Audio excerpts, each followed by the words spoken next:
जब हम कभी सुनते हैं कि किसी इंसान ने सुसाइड कर ली, कहीं से कूद के अपनी जान दे दी, फांसी लगा ली, वजह बहुत सारी हो सकती हैं।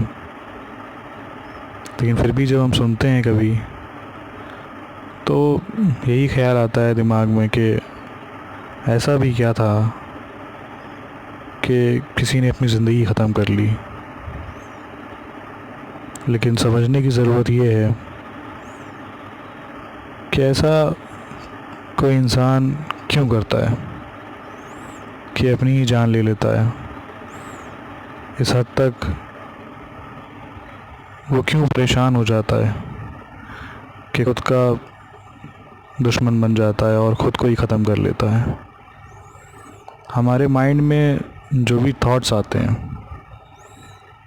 जो भी इमोशंस होते हैं, हमारे जो अटैचमेंट्स होते हैं, और सबसे बड़ी चीज़ मैं आप लोगों से जो कहना चाहूँगा कि हर कोई, हम समझते हैं कि हमें ऐसा लगता है कि हम अपनी मर्ज़ी के मालिक हैं।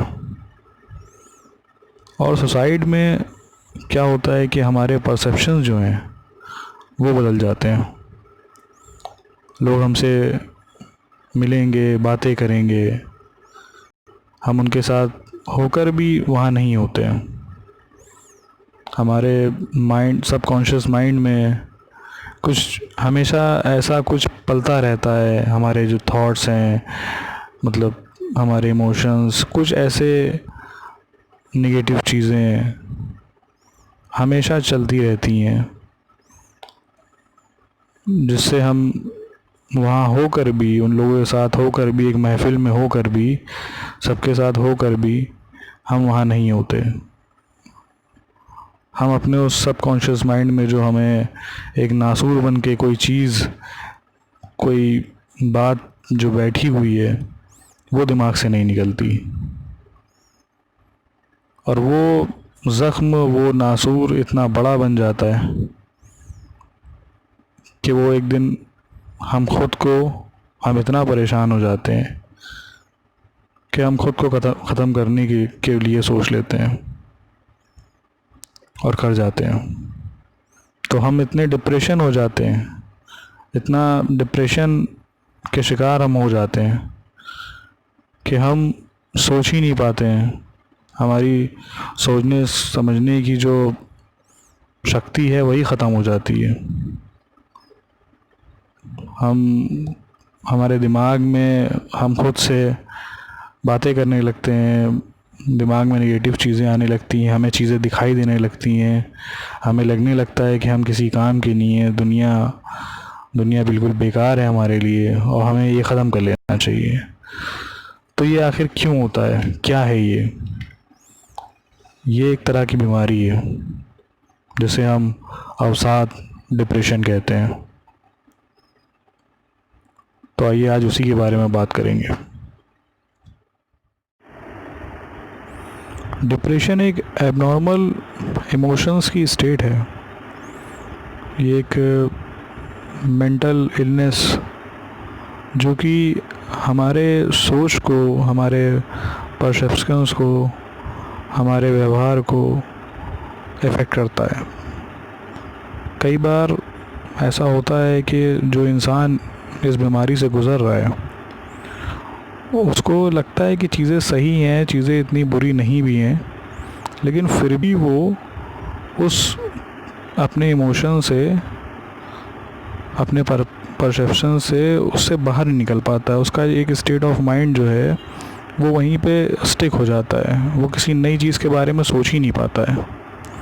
वो कई बार चाहता भी है कि मैं इस चीज़ से, इस मतलब जो डरावनी चीज़ है, जो मुझे हो रहा है, जो निगेटिविटी आ रही है, मैं इससे बाहर निकलूं, लेकिन वो चाहकर भी निकल नहीं पाता है।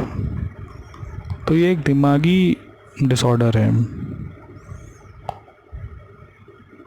और नॉर्मली क्या होता है कि सैडनेस, जैसे कि सबके साथ होता है, कि भाई हम सैड होते हैं कभी, तो सैडनेस क्या है कि वो एक नॉर्मल ह्यूमन बिहेवियर है कि हम कुछ टाइम के लिए सैड हुए, कोई बात हमें किसी की बुरी लग गई, फिर हमें कुछ टाइम बाद अपने आप ही हम समझ गए और फिर हमने अपने आप को मोटिवेट कर लिया, अपने आप को हम उस चीज़ से बाहर निकल आए। वो परमानेंट नहीं है। लेकिन डिप्रेशन में ये होता है कि पर्सन जो है चाहता है उस स्टेट से बाहर निकलना, लेकिन वो निकल नहीं पाता है। तो इसके लिए क्या करना चाहिए, इसका क्या ट्रीटमेंट है?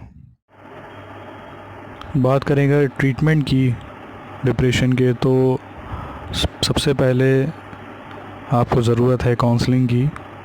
आप किसी मनोचिकित्सक को दिखाएं, न्यूरोलॉजिस्ट, साइकेट्रिस्ट को आप दिखाएं, अपनी काउंसलिंग करवाएं, उसको सारी बात जो भी आपके साथ होता हो उसको वैसे ही आप डॉक्टर को बताएं। वो आपको फिर आपको प्रेस्क्राइब करेगा, आपकी काउंसलिंग करेगा कि आपको आपके लिए क्या ज़रूरी है। अगर आपकी मेडिसिन्स चलती हैं तो वो भी, उससे भी आप ये ना हो, कई बार लोग सोचते हैं कि मेडिसिन मतलब मुझे खानी पड़ेंगी और ये क्या है, लेकिन उससे आप बिल्कुल भी घबराएं ना। और डॉक्टर ही आपको बताएगा कि मेडिटेशन आप करें, एक रूटीन को फॉलो करें, थोड़ा सा क्रिएटिव हों, पॉजिटिविटी अपने अंदर लाएं, थोड़ा सा ट्रैवल करें। ये सारी चीज़ें काम करती हैं। लेकिन बगैर डॉक्टर के अगर आप सिर्फ सोचें कि आप बगैर काउंसलिंग के, बगैर डॉक्टर के आप ये सारी चीज़ें मतलब मेडिटेशन करेंगे या आप जो है एक रूटीन फॉलो करेंगे, तो आप कर भी सकते हैं अगर आप कर सकते हैं। लेकिन कई बार जो पर्सन्स हैं वो नहीं कर पाते हैं क्योंकि उनका दिमाग कहीं और लगता ही नहीं है। उनके दिमाग में जो थॉट्स आते हैं, इमोशंस आते हैं, वो उसी में फंसे रहते हैं, इसलिए वो ये सारी चीज़ें कर ही नहीं पाते। इसलिए डॉक्टर की काउंसलिंग, डॉक्टर को दिखाना बहुत ज़रूरी है।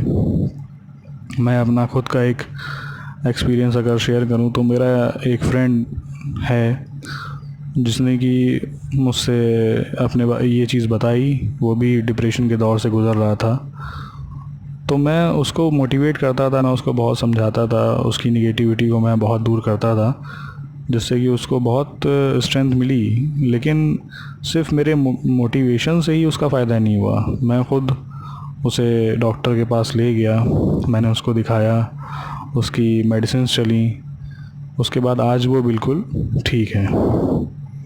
तो आप लोगों से मैं यही कहूँगा कि अगर अपने आसपास या किसी को भी, या आप खुद अगर इस दौर से गुज़र रहे हैं या किसी को अगर देख रहे हैं अपने किसी दोस्त को, तो उसकी हेल्प करें। ये ज़िंदगी जो आपको मिली है ये जीने के लिए मिली है,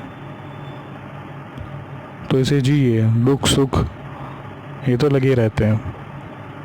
और बाकी अगर आपको ऐसी कोई प्रॉब्लम लगती है तो आप डॉक्टर से कंसल्ट करिए, बट हारिए नहीं, लड़िए, जिए और मज़े कीजिए, मज़े में रहिए, एंजॉय करिए।